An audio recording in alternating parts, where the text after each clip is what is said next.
Hey everybody, it's Barry Krevoy with the Krevoy Team at Fairway Mortgage. Hi everyone, Nick Roop here with Commonwealth Financial Group. So guys, we're here today with the Veterans Wealth Network, and Nick and I were having our weekly meeting, and we were just talking about, sometimes it's amazing to me, people who are, and really this happens more with non-veterans or non-military, but you might be one of those people, you've got some money socked away. And typically, the typical real estate buyer will come in with, they'll want to put 20% down. But sometimes when they have extra capital lying around, I have clients that will come in and they'll want to put 50% down, even though they're only required to put 20% down.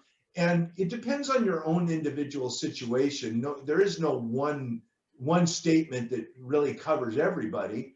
But I would say to you that having a lower monthly payment sometimes is not the best way to go when interest rates are as low as they are. So Nick, why don't you just kind of explain or expound to the rest of our audience here what you were talking about with me?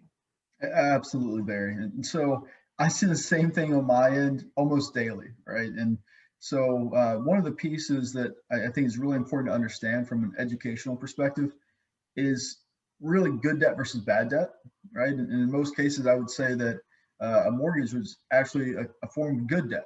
But beyond that, the big takeaway is any dollar that we pay above the minimum on something, think of that as your rate of return on that dollar, right? And so if you were to, let's say, have a credit card with a 20% interest rate and you have a mortgage, let's say hypothetically around 3%, well, if I have an extra dollar, should I put it towards my credit card or put it towards my mortgage?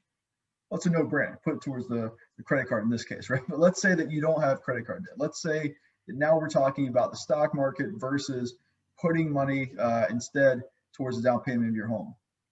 Now, back in the 80s, it might have made a lot of sense, and that's where a lot of the adages and advice that we hear come from. Is back then when it was around 16% or so, it made a lot of sense to put that money towards the home. But today, with rates being sometimes even lower than 3%, it doesn't always make sense to do the same. So we want to be mindful that, again, any dollar we're putting above the minimum on something, that we're again maximizing our rate of return, right? So if we could put it and get an 8% rate of return versus a 3% rate of return, hypothetically, I would say I'd take 8% all day, right?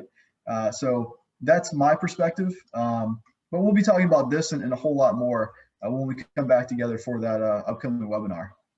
Yeah, Nick's got some, this is what he does every day, day in and day out. And he's got a great presentation to talk about what it means to, have good debt versus bad debt. And we're going to be doing an upcoming webinar here. And we've got a great partner that's joining us, a realtor, to talk about what it takes to buy in today's market, given the circumstances that we're in. If you don't know this right now, the real estate market is red freaking hot.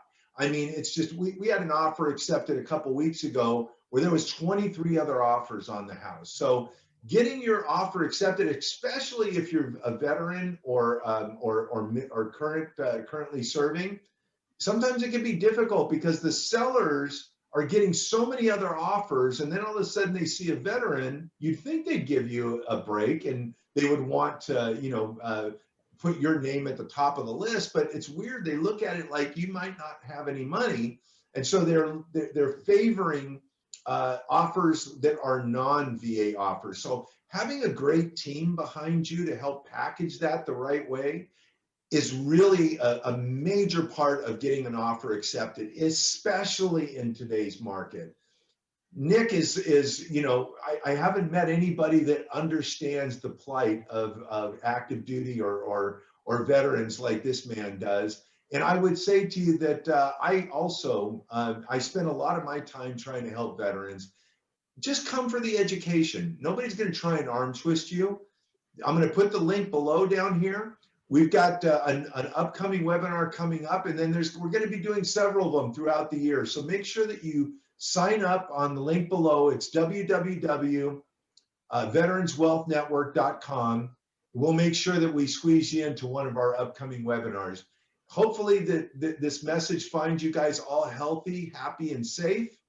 And Nick, thanks for doing this with me, pal. I really appreciate it.